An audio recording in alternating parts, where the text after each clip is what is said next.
Hello friends, welcome back to another episode of Waiting for the Grass to Grow. I mean Soviet SimCity. I'm your host, Mr. Squiggs, and today we might actually succeed in getting something built. I'm gonna have to address an elephant or two in the room, which is that everything probably looks totally different from vanilla workers and resources. I am using a total retexture mod that replaces most of the textures in the game. I will link to it in the video description, but rest assured, this does not have any impact on gameplay at all. I did some reshuffling, organizing, reducing, really, of the mods that I have installed between the last episode and this one. I do still have a lot of mods installed, but we are trying to keep close to vanilla. I tried to disable anything that was cheaty, too good to be true, hacks, utilities that are too much of an easy way around the limitations of realistic mode. So we're on realistic mode, hard mode. In the last episode, I had planned a bunch of infrastructure around this region that I'm calling Quebec here, of Quebec, Trois-Rivières, Montreal, and Sherbrooke. And we're going to continue with that. But the very first thing I'm going to do that I realized, was maybe an even more important priority than this bus stop or this shop is to get a real construction office built. The game allows us to plop down, I think it's up to 7 of these free dirt construction offices. And, with mods, there are ways to bend the rules. There are mods that create these sort of dirt parking lots, and some of them are quite big. Some of them are bigger than your vanilla construction office, and so those come as depots, those come as construction office, those come as distribution office. So where does it end? Where do we draw the line? You can see I've got a few mods installed, but yeah, where do we draw the line, right? If it's a bona fide pretty road depot, then I guess I don't mind using a mod if it's going to charge us an appropriate amount of resources to build it. But I did get rid of most of my mods that were just to give us a completely free building, because I guess I'm seeing that as cheating. And we even have a free distribution office, so I think that's pretty generous. I'm used to not having asphalt right away. It's weird. I went from this mode where I was sort of always playing Tropico. I loved an island map, so I would buy things from cash, and the primary difficulty was balancing the amount of cash that I had versus the stuff I needed to build. And so as a result, in those games, I wouldn't want to spend a lot of money on a parking lot. But in this one, seeing as we do have the vehicles, most of the vehicles, I guess, that are capable of doing it. Let me see what we're missing, actually. Yeah, if I've got enough vehicles, which I think right here I'm going to get the asphalt paver and whatever is missing, basically I can pretty easily and pretty quickly build a proper construction office. So I think that is the first order of business.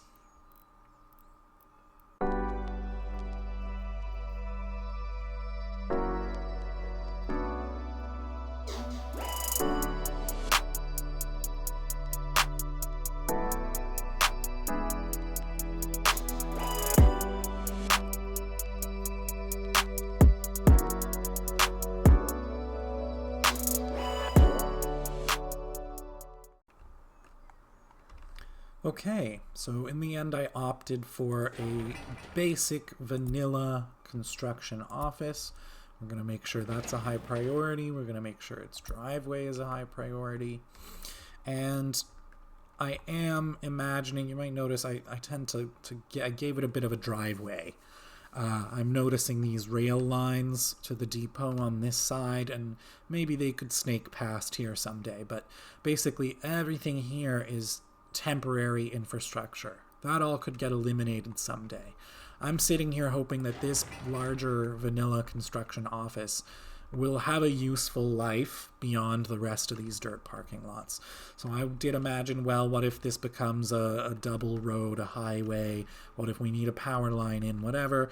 That's the good practice to give it a little bit of a driveway. If there was anything else around, I would care more about the alignment, which now that I'm looking at it does feel awkward, but I think we're good enough. And we just desperately need to get something built is all. So let's make sure that's a high priority. Notify when finished. And here, 90 workers. Okay. So, yeah, and if I just look closer, yeah, this dark gray that's so pretty, it could be pavement. These are, in fact, the gravel roads, the new skins of the gravel roads. So, and what's going on here? We've got workers. We got people working. Where are you? You're going way up to... okay, right. Right. I've started building... I may have shot myself in the foot. I've started building things far away from my temporary construction offices.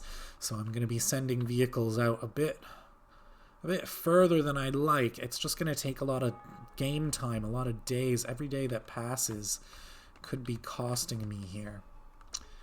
And the other thing I was wondering is if while I'm building stuff, I should just, I don't know, get a crop field down or something.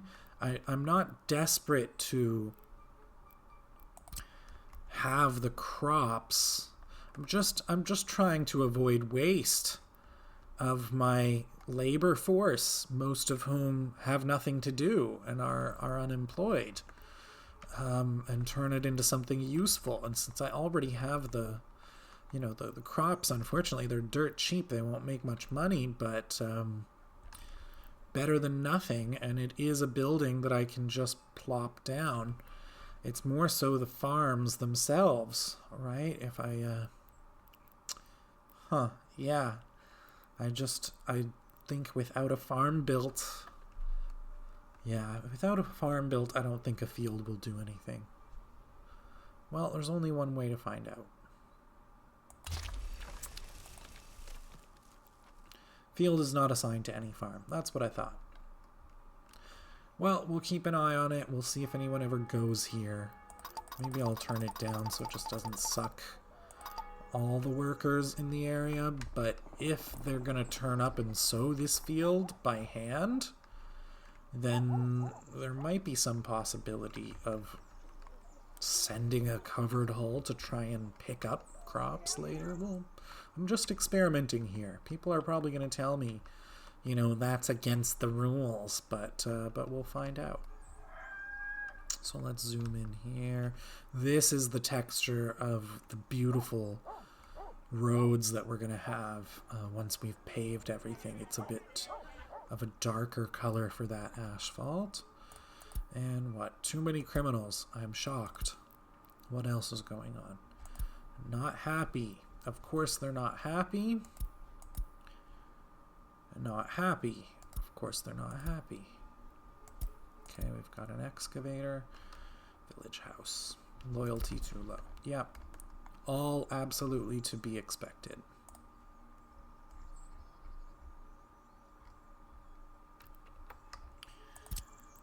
And these are the selected ones. I guess they are the selected ones. And we're going to just make sure. I guess if I let the game play, it might go, but I'm just gonna manually do that. Because this is just now, this is our top #1 priority.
So I'm just here up in the northwest corner of the map again, and I think I'm going to do the exact same thing as I did before.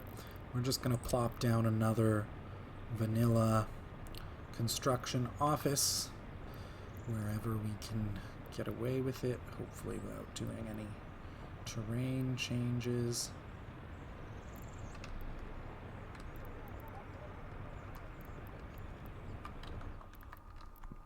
And yeah, I guess I'm really just hoping that we can get critical infrastructure built. I'm just doubting severely that with the vehicles I have, things are going to get built fast enough.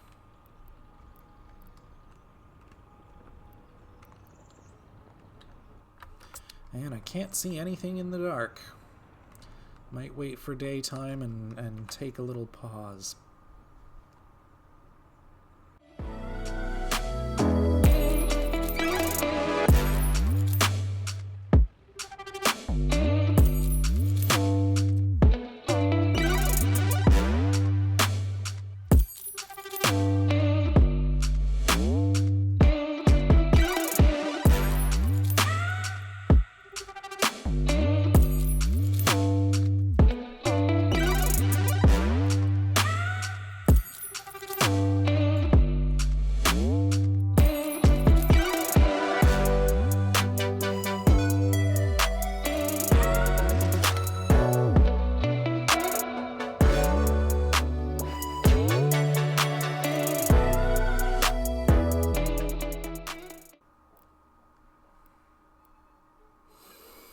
Okay, so this is one of the issues we get when we're dealing with very small numbers of vehicles, and when we are overloaded on construction projects.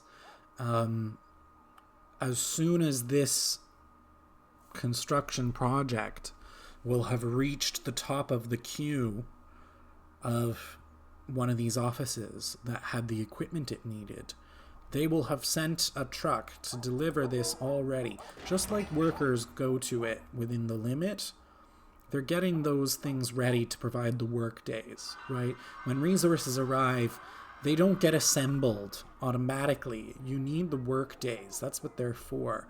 But the tendency of the game is to make that available before. That's why I'm so often throttling the number of workers that I want on the construction site, because I know, when the resources are there, more workers will make it go faster. But before the resources are there, it's a leech on our labor supply. And in this case, it's not a big deal because, hello, everyone's unemployed. But still, I'd rather not waste. I'd rather have them doing something useful. And especially when there's many construction projects going on all at once. You don't want the closest one sucking all the all the workers away, and then something else cannot get built at all. So here I might do something that it's kind of cheating. I'm just going to cancel this construction because I want my crucial excavator to go build that gravel road. And so I believe if I remove these... No, did that not work? That did not work. What if I suspend construction? Waiting for incoming vehicle. Okay, so it is realistic. So my mind's in yesteryear. But basically, yes, I need my one excavator to come all the way back here to Sherbrooke to build this road, which I guess I'm freaking out for nothing. I guess while I was talking, it completed. Yeah, while I was talking, probably with workers, my tiny stretch of gravel road was completed. So now I'm worrying for nothing. But it's still obviously a good thing to bring that excavator back. Any construction that has a groundworks phase usually needs an excavator. I guess the idea is you're flattening the ground or something like that. So this construction here should go faster with the proper mechanisms on site. And you can notice that it says that here. No workers or mechanism. So something it would like to have is missing. And in the case of some buildings, that's going to be super essential, and it will not work without it. That's why I need to buy this paver. If we go and do some paving of some asphalt, we're going to have exactly that situation. Maybe I think you can do it by hand, but it takes a lot of labor compared to the time it takes for a mechanism to do it.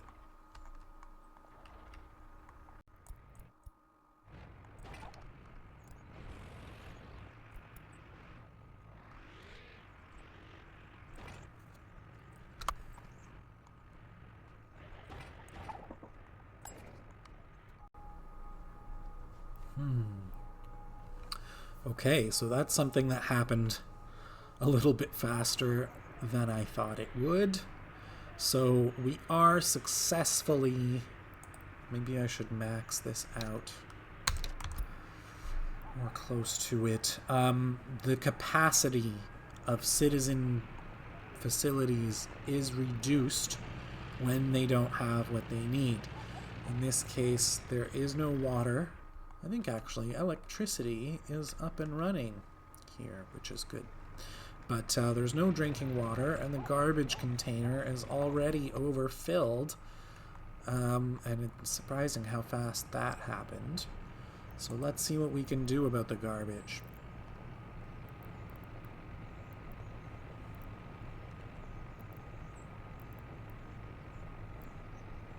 Yeah, we can take a free dump. That's about the size of a free dump. It's hilarious to me that the small size, that's too small to be useful for anything. My gosh.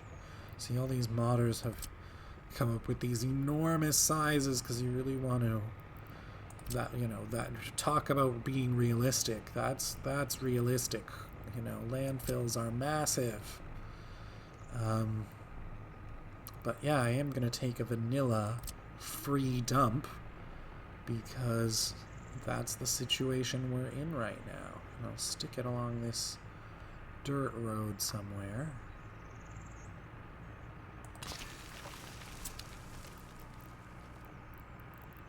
And now the $1 million question is about maintenance. So I was surprised before starting this game that there was a free...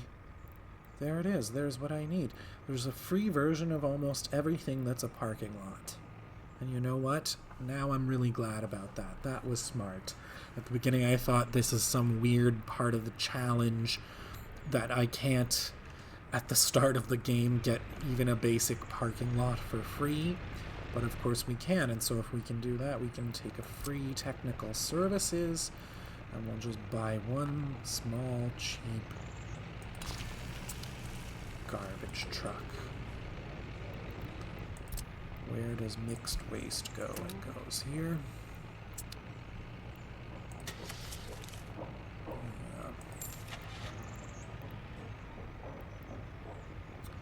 Yeah, what's cheapest? And I guess I just want waste trucks for now.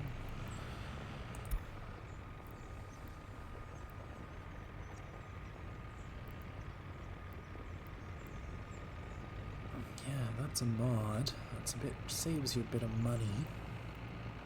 I guess, I'm gonna really try at the beginning to keep things vanilla.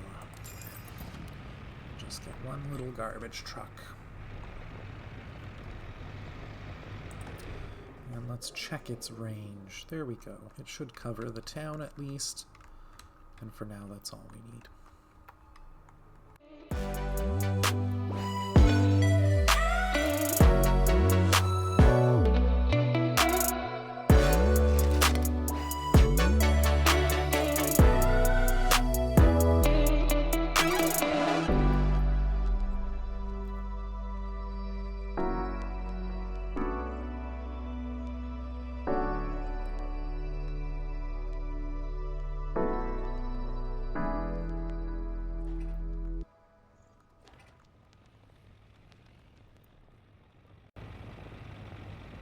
lo and behold, we have an excavator on site. So why am I freaking out about getting real construction offices built? One of the things you can see that's happening with my little ones, I checked this deliver mechanisms only with trucks. Right here, and actually I might move my dumper elsewhere, but basically these heavy, slow vehicles, I don't want them clogging things up on the roads. Faster vehicles will sometimes get stuck behind them. Not to mention they'll take forever to go out to faraway construction sites on their own, so I want a truck that is faster to carry them there and back. The problem is it only looks for trucks to carry them within its own construction office. So lo and behold, I've bought way more of these open hull trucks than I need already, but I can't really use them appropriately because of that. Like, it would be a bit better if I moved my dumper out to one of the other offices, and put a second one in there, and then I'd have 2 and 2. But you still have the problem that occasionally this is going to be carrying anything else: steel, bricks, prefabricated concrete panels, and it's going to leave the office for that purpose, and it won't be available to carry the heavy machinery that might be needed. I'm surprised these 2 are here. I'm surprised they haven't been brought to a construction site already, probably because these guys are here. Because this guy, the only one available in their construction office, there we go. He was just, this truck was just carrying some boards over to a construction site, and just like that, can't do anything else.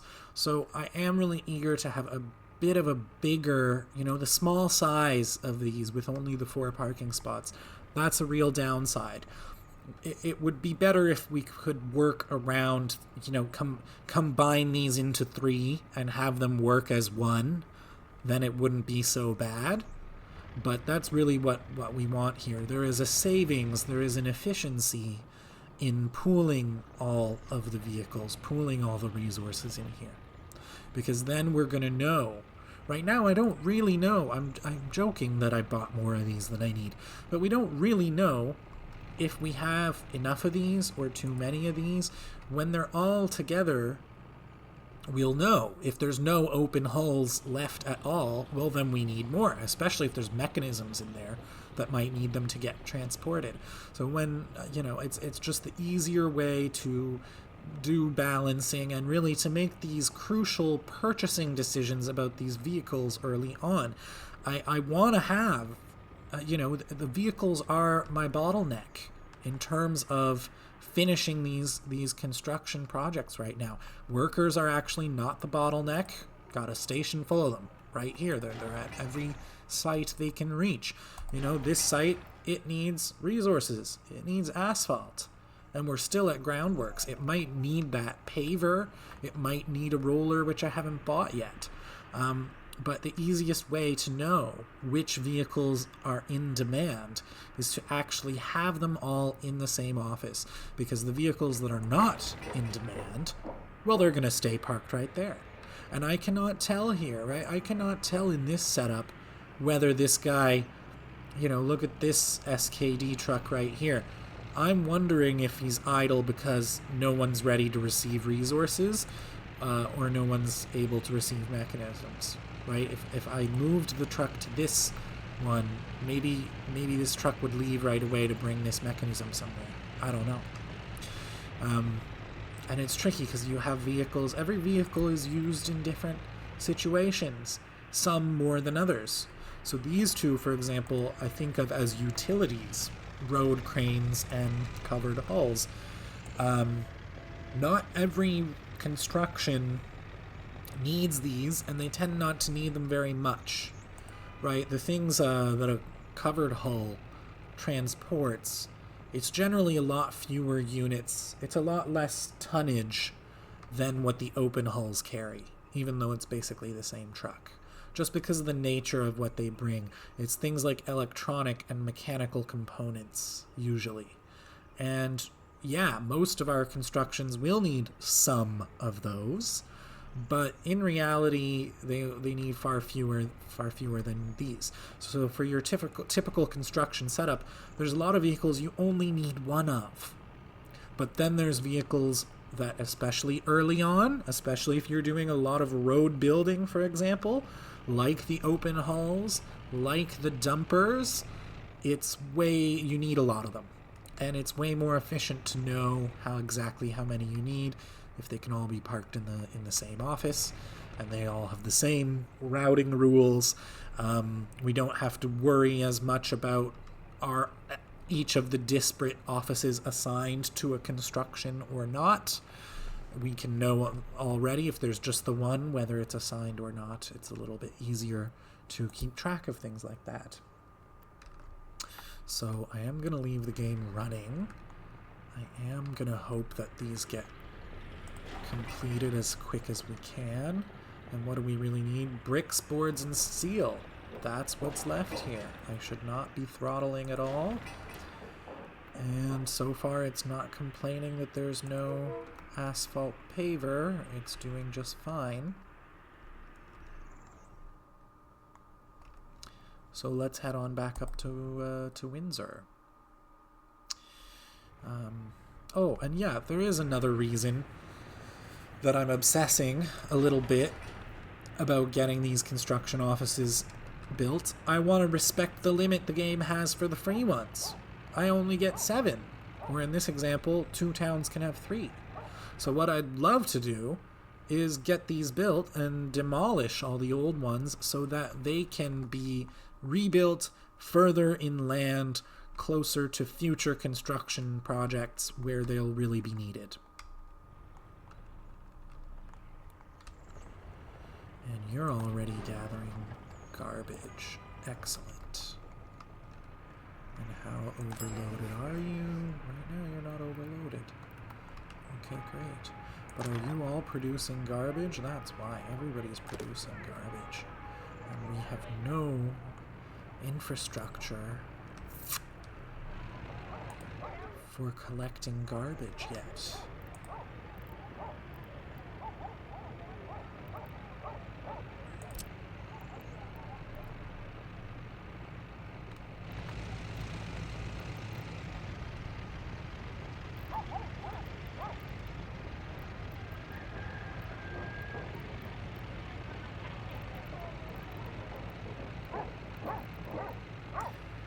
Just taking a quick look here. I'm wondering if this... Yes, so this is a mod that's a bit of a utility. It's just a no collision garbage container stand that can kind of be sneaking in wherever it needs to be. For here, for now, I don't think I'm going to need it.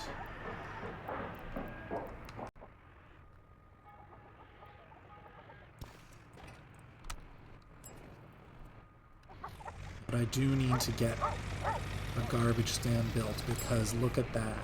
I've basically got a dedicated garbage truck just for this one building. And one is not enough. In the absence of storage, one is not enough. And the time it takes for this truck to do a single trip, the internal storage of this shop is already full.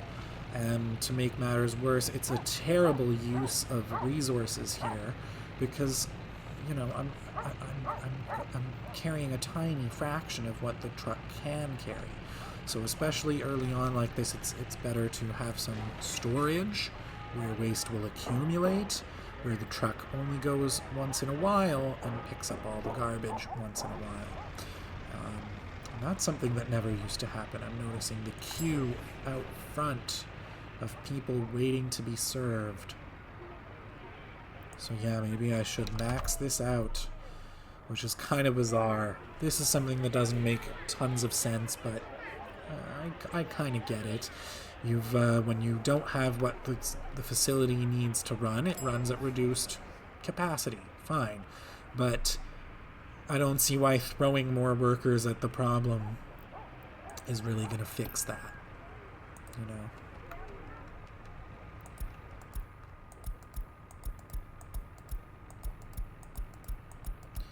Yeah, it's tragic. These are dark times in our republic, struggling to get the most basic infrastructure built as soon as we can. And we're in the same situation there. So, yeah, I wonder what's missing, because what's missing is an excavator. Hehehe, what's missing is an excavator. That is somewhere else. Maybe I need to get a second one. I'm going to need it for terrain modification.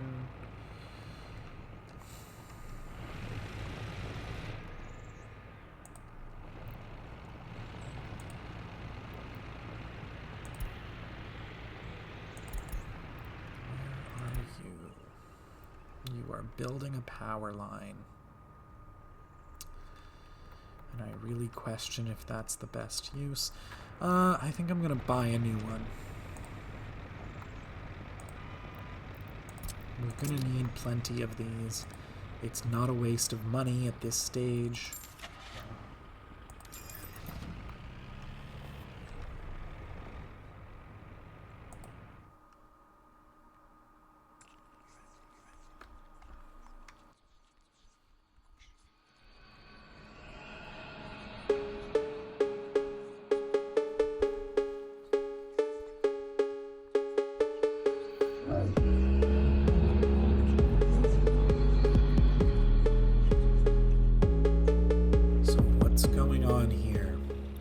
We've got...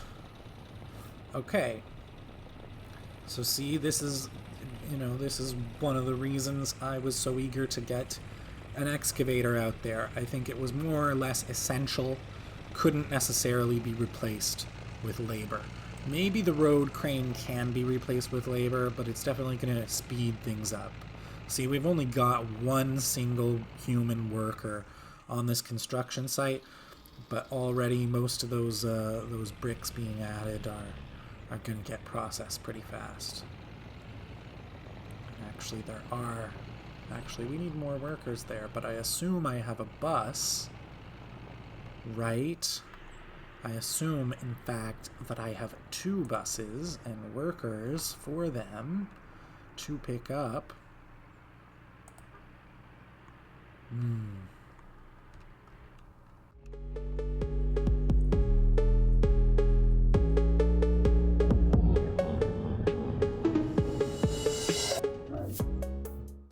Well, I think we have our answer to the agriculture question. Unless it's assigned to a farm, no one's going to come and work at it.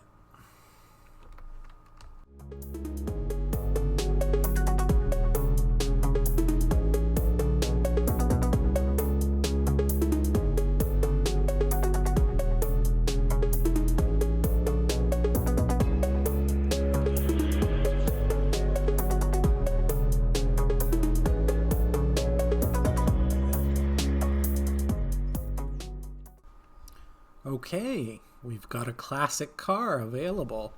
This obviously is a mod, and we obviously won't be purchasing any of them right at the beginning, but good to know that it's there for later.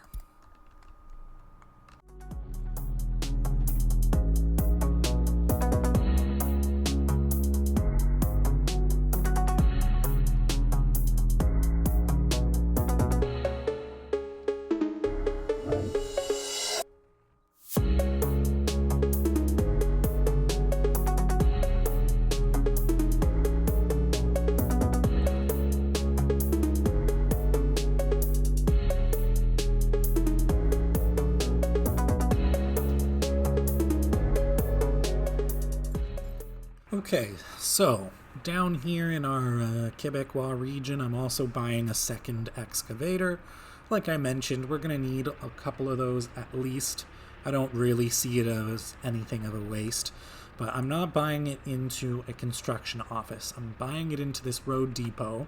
I'm going to get one of these idle trucks to carry it over here so that I can do the terrain modification that I was talking about last time, and basically get a sewage discharge in here. so that Sherbrooke's waste has somewhere to go.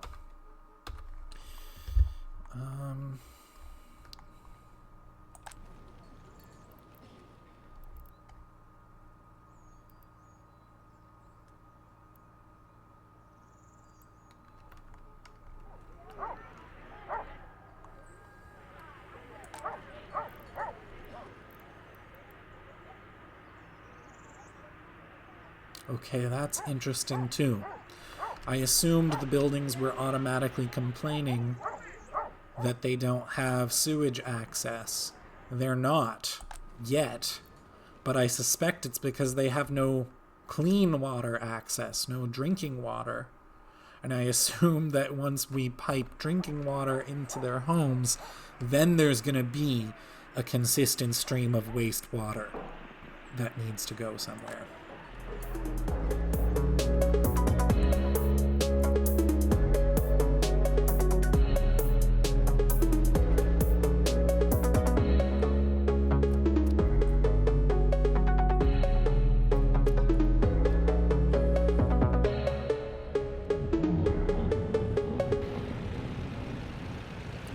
Love these beautiful Icarus 55 buses.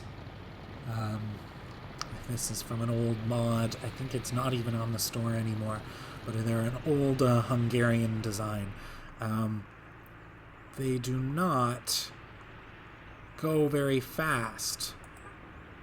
Oh, these ones say they go 98. Oh, there we go. I'm wrong. They go pretty fast for their year of manufacture, their start date at least.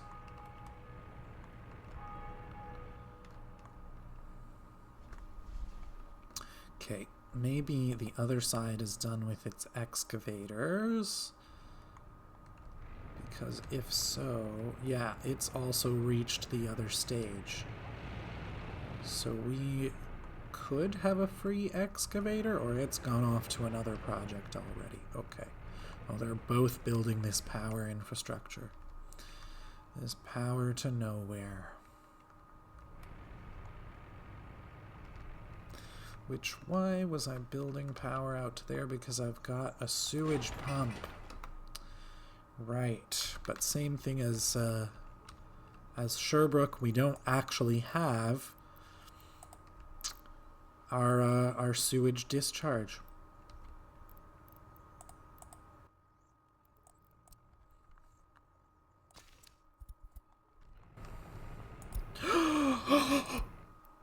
Yes. Excellent. Get everything from foreign connection, except for workers. You'll get those here. And deliver only with trucks. No power supply. I didn't realize that was actually a problem, but okay. Also, these don't... Oh, it has storage for fuel. It can act as its own gas station. That's nice. So let's fill you up with fuel, I guess. Is that an extravagance that we can't really afford? Maybe. And also, does it act as its own gas station if it has no power? These are important questions. So everything except our dumper.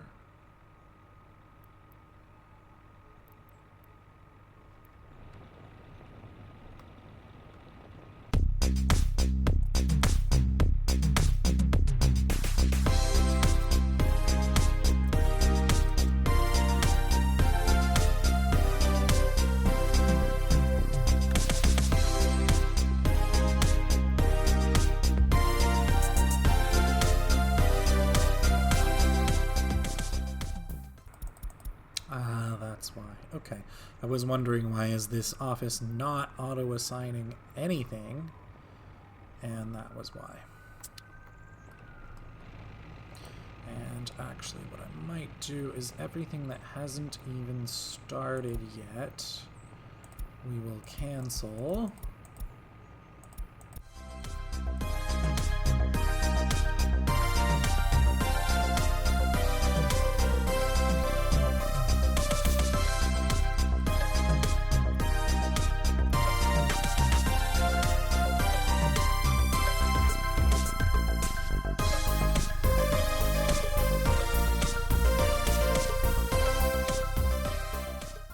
Okay, we're going to embark on a tiny bit of terrain modification.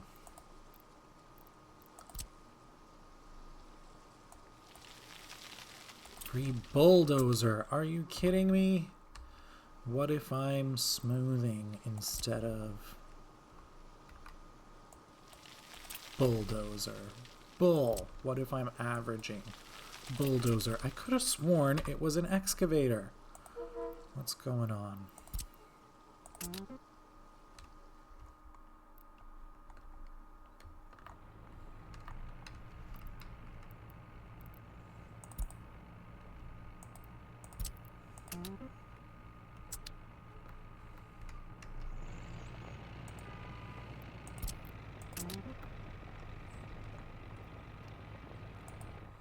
And did I click through it too fast? Why are you not complete yet? Running without issues. You're nearly there. Okay, great.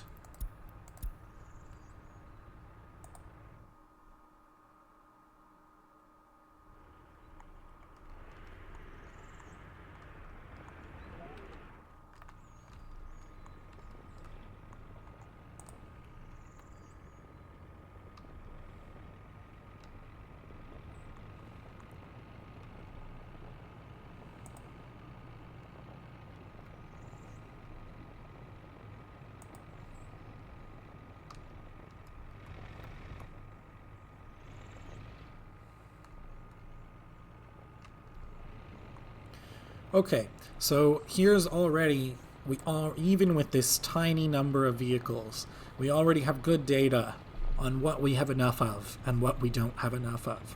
This road crane, we've only got the one, but he's not out building anything. Same thing with the covered hull. The bus, also, we got a pair of buses, and one of them is just sitting here. So I'm not going to buy another bus. For now, 2 seems to be plenty. But what's not here?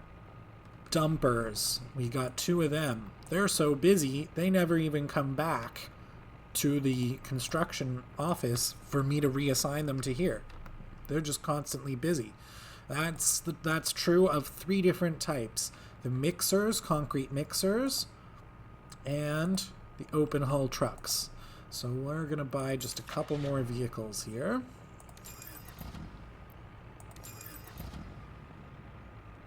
And one last one of these.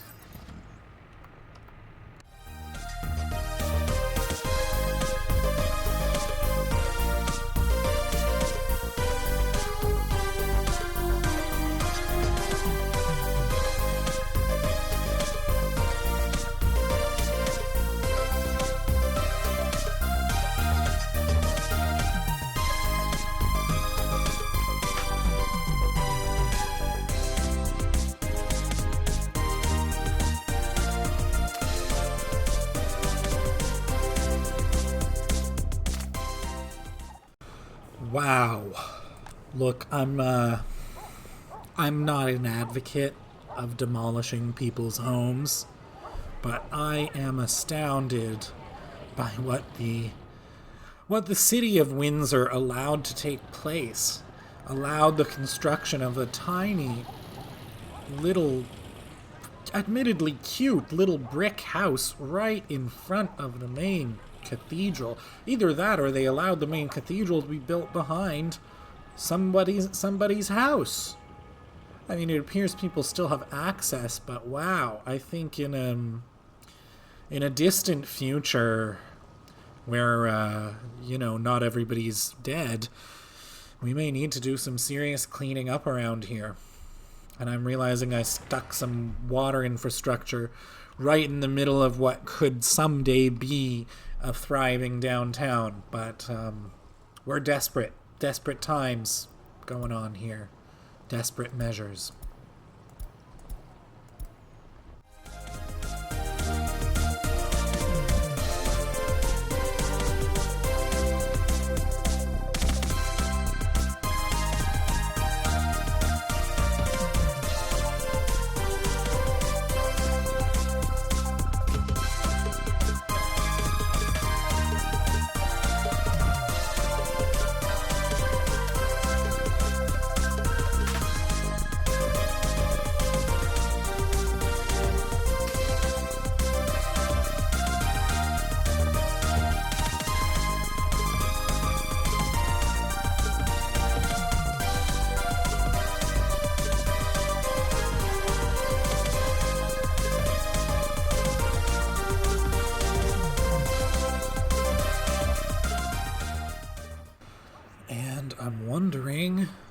if the game is realizing that there's no power supply and that things shouldn't be lit up at night.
Okay, friends, no more delays, no more questions, concerns. Of course, as I set out to do this, it's a misty night, a misty evening is starting out.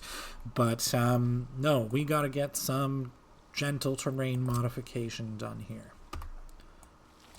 There we go.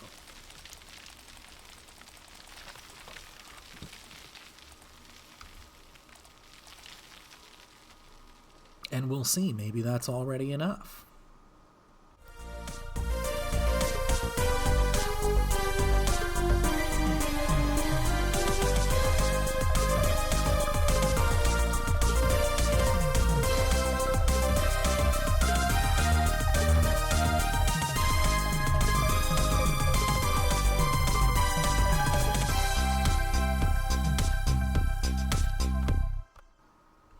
And there we go.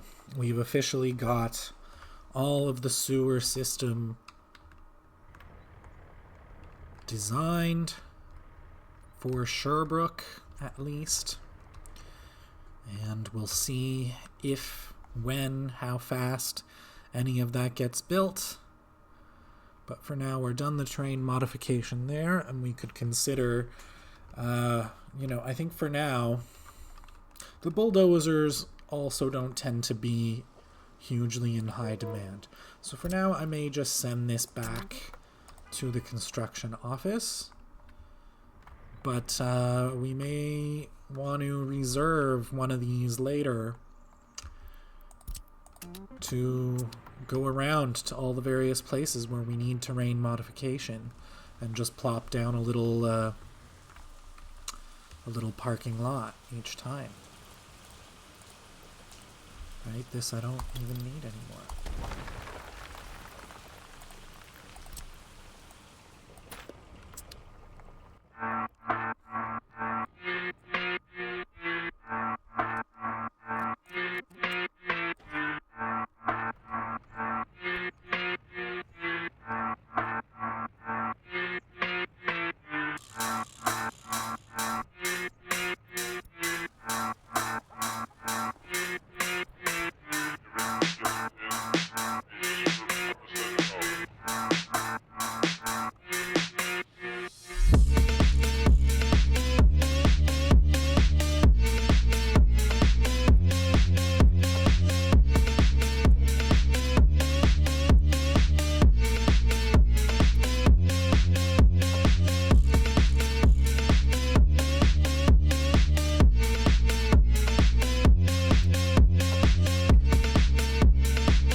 Okay, so I don't know if you just caught that, but we had a faster vehicle, this truck, moving along through here, yield to a slower vehicle.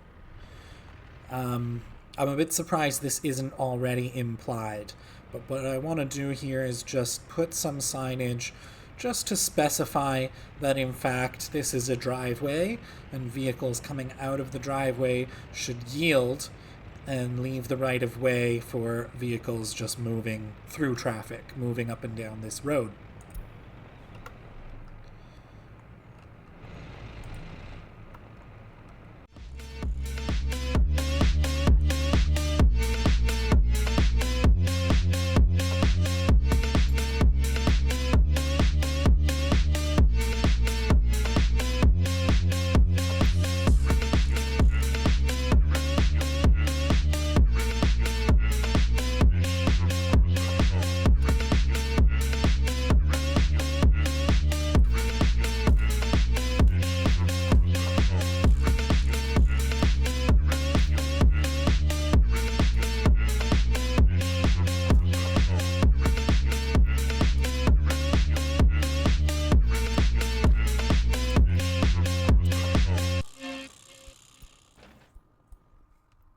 So I have just thrown down a first asphalt road, just because we do have a roller and a paver, and we do have this one stretch of road where there might be some efficiency gained by driving a little bit faster, but I really don't want this to take precedence over any other construction.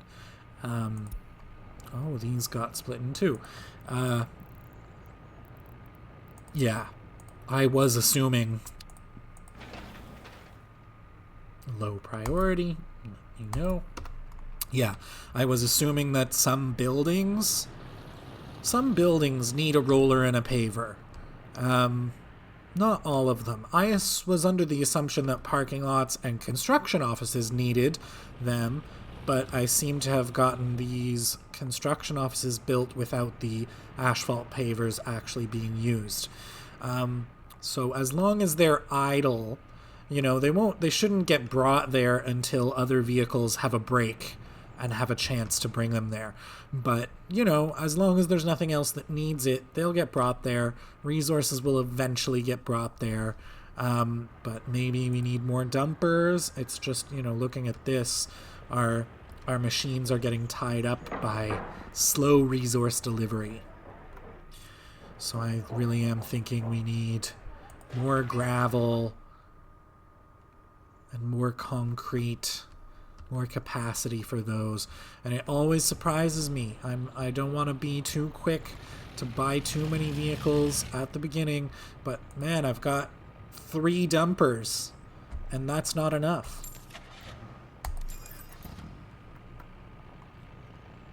Let's go check on the other corner. But my bet is it's going to be a similar story. Just don't have the gravel that's required to do all the building we need to do.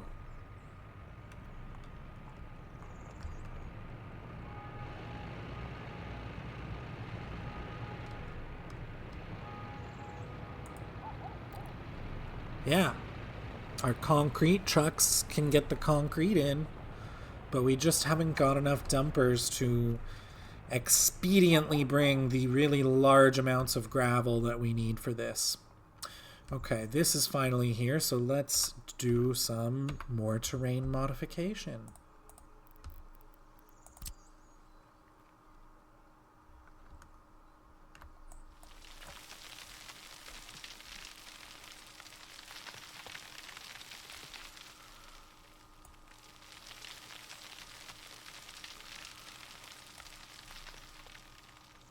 So I do like to do some terrain modification by hand, but the game, in this case, I knew what I needed and I can do it myself. But it is nice that when I have something in range, right, if I try to put it here, hold left mouse button to flatten terrain. Oh, now you want an excavator. Maybe that's what it is. Maybe for manual, I need a bulldozer, and for automatic, I need an excavator. these are questions to consider. But long story short, if I've got the right vehicles close enough, idle, they should be able to do this, to modify the terrain, only the terrain that we actually need modified to get our building place put down. You never completely escape the need for manual terrain modification.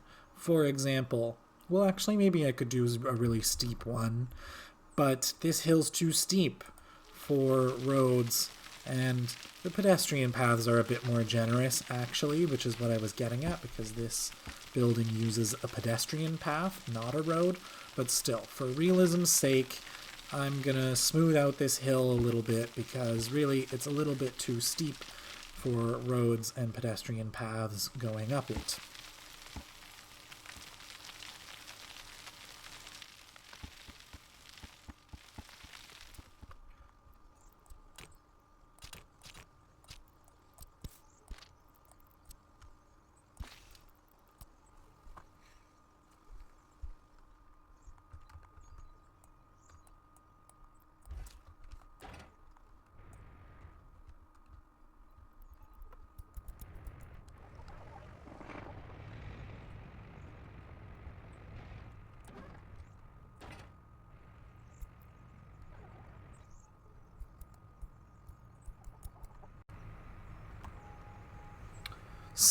August 7 already.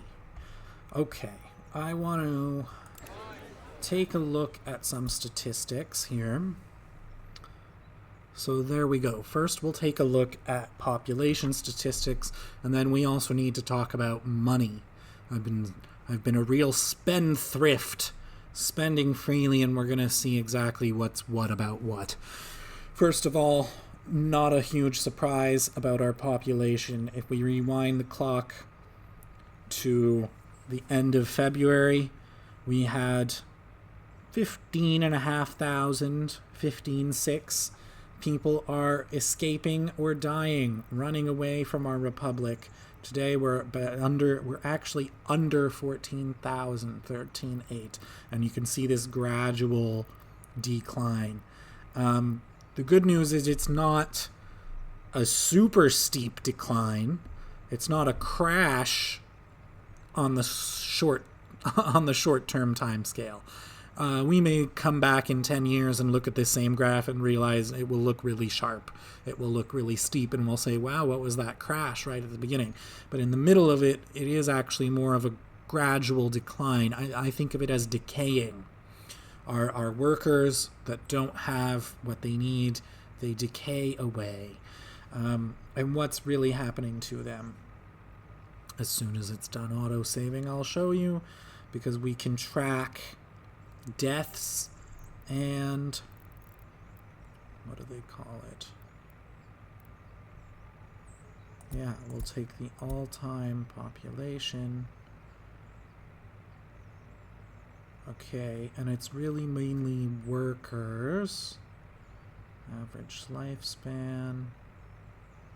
It's down here. So we have had births. We have had births despite the conditions not being good for it. Only 3. And we don't have the localized data. Again, realistic mode, hard settings. But I'm willing to bet, if you look, we didn't get a single birth until June 1st, or at least until June of 1960. So I'm willing to wager that it was here in Windsor where we got some births, because we finally had electrical power up and running, and we finally had a store up and running feeding some people. So this is probably the most habitable town on the map today on August 7, 1960. What have we got? 239 deaths. Again, we're peaking more so at the middle, right? What did we have in June? Yeah, in June we had 68 deaths. Actually went down the following month, right? This is going to continue to happen. This is always going to happen, but it matters how many for our population. I haven't done the math, but I think this is very high given the size of our population right now. What's more concerning than the deaths are the escapes. And again, as we go away from the beginning of the game, it ramped up slowly at first, but you have to imagine a very steep hyperbolic curve here, swooping up very, very quickly, very rapidly. So in the first few months, people were okay, but the longer they didn't have what they needed to survive, the faster it went up. And it looks like, oh, great, we only had, we had 600 people. 600 people ran away in the month of June. Month of July, rather, looks a bit better. It was only 447, but I think that's an anomaly. And if we look, we're only the first week of August. Month to date, we've nearly got 300 in the month of August. We're on track for 1,200. So you can imagine the future of this chart as zooming up.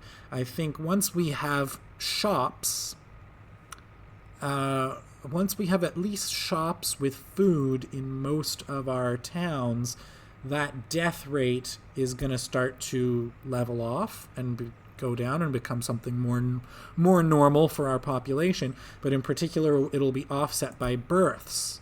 So our natural birth versus death ratio, that will balance out as we're able to supply food and water specifically, and electricity. And those three also might be enough to slow the decay, slow the escapes.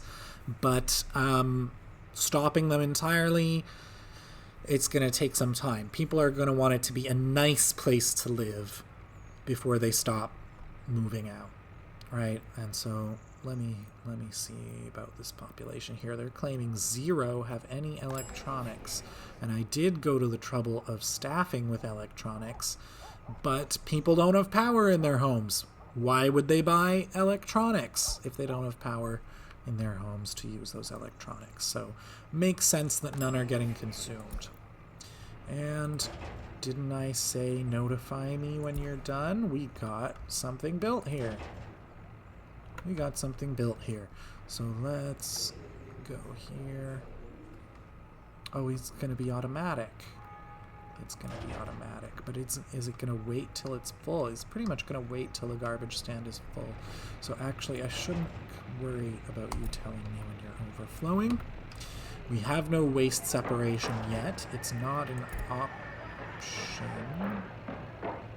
Okay, no education. So I can do separation from the beginning. I was wondering about that. Because we are on the hardest settings, which means that there is a research tree. Am I able to see the research tree? I don't know if I can see it here. Anyway, that's that. Now, the other thing I wanted to take a look at, now that we're about 6 months through, almost 6 months through, is money. Let's take an all-time look at what we've spent. We had about 1.4 million rubles at the beginning of the game. I don't remember inviting immigrants, but I guess I did. I don't remember spending any of the US dollars, but I guess we did. Import of resources. Foreign manpower.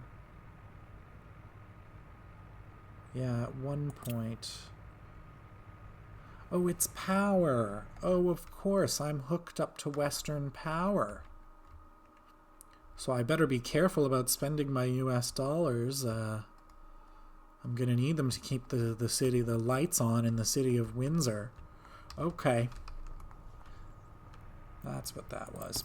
But yeah, we've blown through 350,000 already, which sounds like a lot, but let's take a look at what really happened. Most of that money got spent at the very beginning, right? 225,000 has just been all the vehicles we've purchased. So that means in about 6 months, we've really only spent 125,000 importing manpower, material, whatever. What do they say here? 117,000 on resources, right? We'll continue to spend lots of money because everything we're building, we have to go to the border to get it, right? The easiest things to replace aren't a huge savings. So yeah, I could plop down some gravel production. It'll probably be one of the first resources we produce on our own. We'll produce some gravel, and we will produce some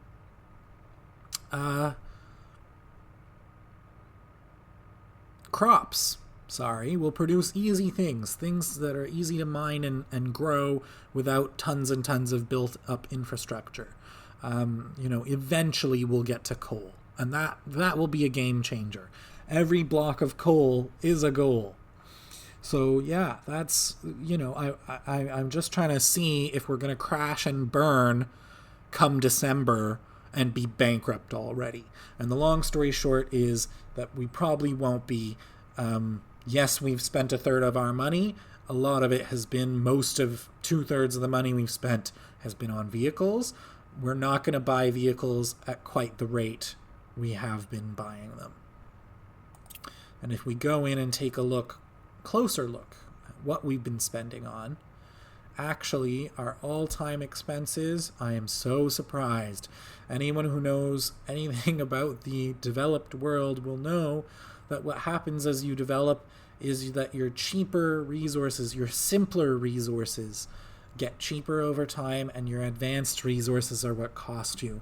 So here in 1960, for the things we're building, you can see I built a couple of big, imagine, what did I build in the very second month? Well, I built a bunch of big power lines to connect our first couple towns to each other, to foreign power. That takes a lot of steel. That took 30 grand of steel just in that month. But our water infrastructure, our construction offices, the other stuff we've been building, it is a fair amount of steel, but it's not enough that's really going to break the bank and bankrupt us right away. So what I'm getting at here, I'm liking the numbers that I'm seeing. Year to date, we've imported almost 50 grand worth of steel, but most of that was just a couple projects that were really steel intensive, where we had to put in this sort of startup capital. Factories are also going to be steel intensive and labor intensive. So we'll have similar spikes like this when we build a factory of some kind. But long story short, we should be relatively okay to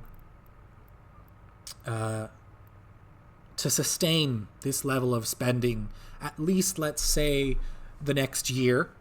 So this first year really is critical. I really do need to get, at least in a few towns, some survival infrastructure built.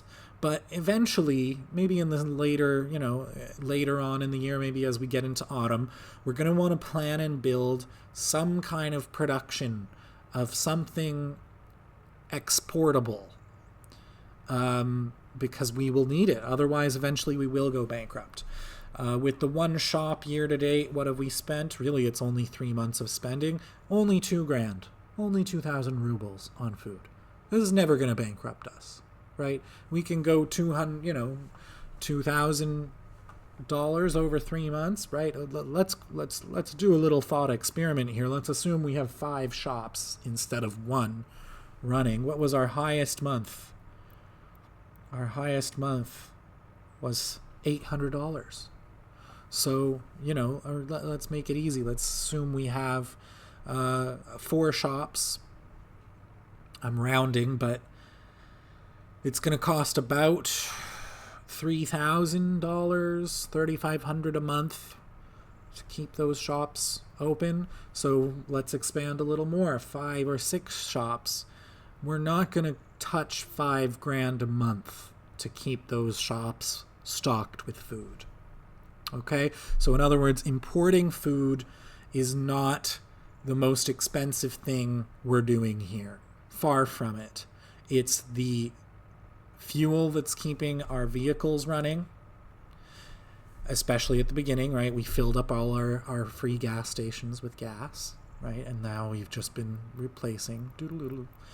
It's the fuel, it's the steel that's going into the buildings. So we have to be strategic about the steel we spend almost more than the money we spend. If we look at raw tonnage in gravel, this is the thing we've purchased the most of by far. 1,000 tons, 1,400 tons almost. But gravel's so cheap that, again, that's why I'm not sitting here thinking, ooh, I really need to get some gravel production set up as soon as we can. We're only going to spend 20,000 on gravel in the first year, probably, maybe 30 if we build some other stuff. But we're building some sewers, which take a lot of gravel. We're going to build some gravel roads eventually, but we're just not using enough. That's the priority. The priority is going to be replacing expensive imports or finding a medium cost export, right? So I think the early industries that we'll get into, they will be agriculture based, but we're going to be looking at producing food and or alcohol and or fabric, things our citizens can use, clothes. Actually, we've spent more than on food. Now, that's misleading because we spent money to fill up storage in our store, and everyone who hadn't had clothing in a long time came and got some clothing.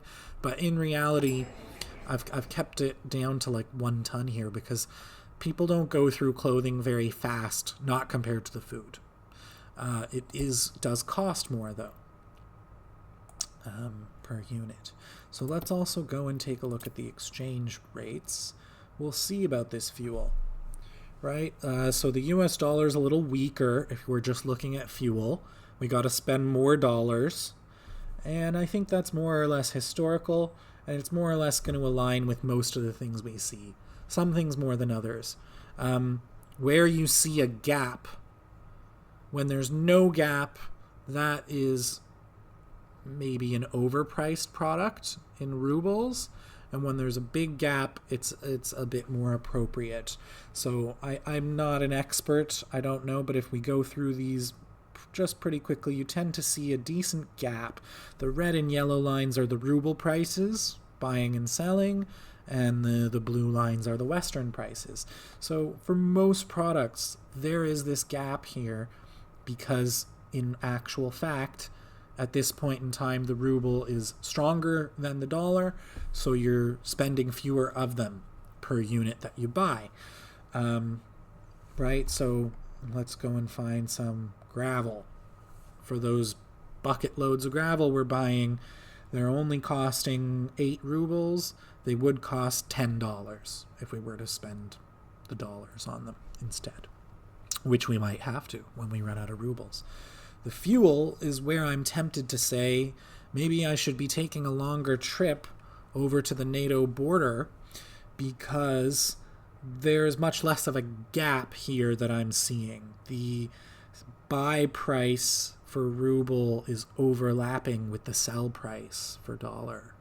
So in other words, there is no gap. The low price range of dollars is overlapping with the high end of the price range for rubles.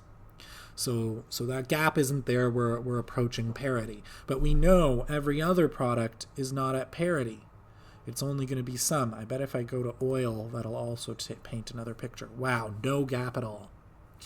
So this means this is a product that currently is cheaper in dollars than it should be, right? That purchase price in dollars should be higher. So these are good candidates of things that we should maybe be spending our US dollars on, but really at this point in time, we're just doing everything in ruble. Power is another one. It's actually not a terrible thing that I've gone ahead and set up a power line for Windsor that uses US dollars. It's so cheap you can't see the difference. There is a difference. There is a little bit of a gap, but it's just not as dramatic as with other products. Is that actually true? It's so cheap that it's hard to tell. We'll have to see in aggregate.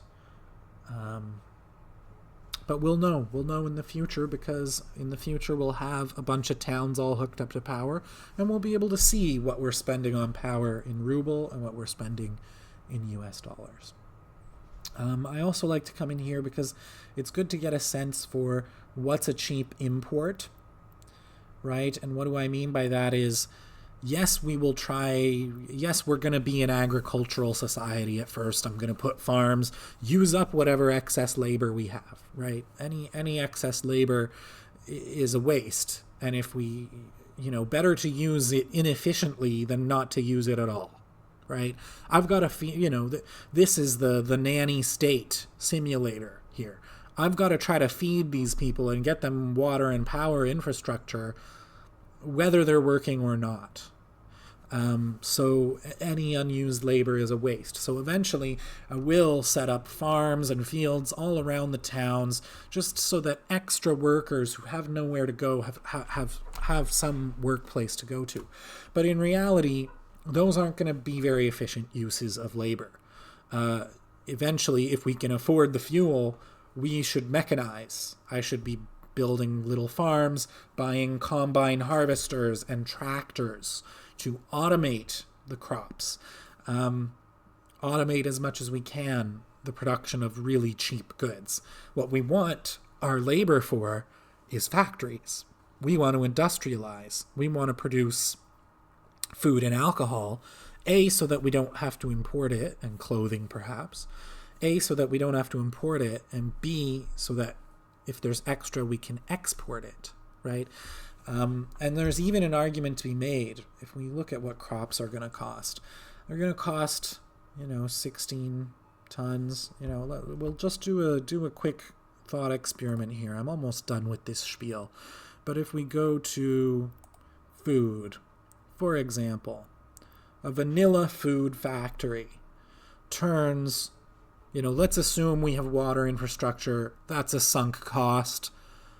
Same as the cost of the building itself, right? And we are going to have to buy 40 tons of steel, 139 tons of bricks, right? This isn't the cheapest factory. Well, it is.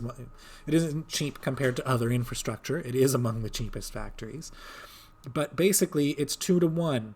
It's turning 42 tons of crops into 20 tons of food. Let's see what the distillery does. It's way, I am partial to alcohol at the beginning because of exactly this. It's just more space efficient on the storage of your outputs. It's turning 30 crops into 6 units of alcohol. So that is, 5 to 1? 5 units of crops for every 1 unit of alcohol that's produced, and a bit more than 2 of crops for every 1 unit of food. So keep that in mind. 5 to 1 alcohol, 2 to 1 food. And let's go back and take a quick look at what things cost here. If I'm looking at crops, I'm going to buy 18 per unit to buy from the Soviet Union. And let's say, as an example, let's round up and say it's 20, just to make my math easy. 5 units is going to be about 100 rubles. And I can turn that into 2.5 units of food down here, or 1 unit of alcohol. Where's alcohol? It's top of the list.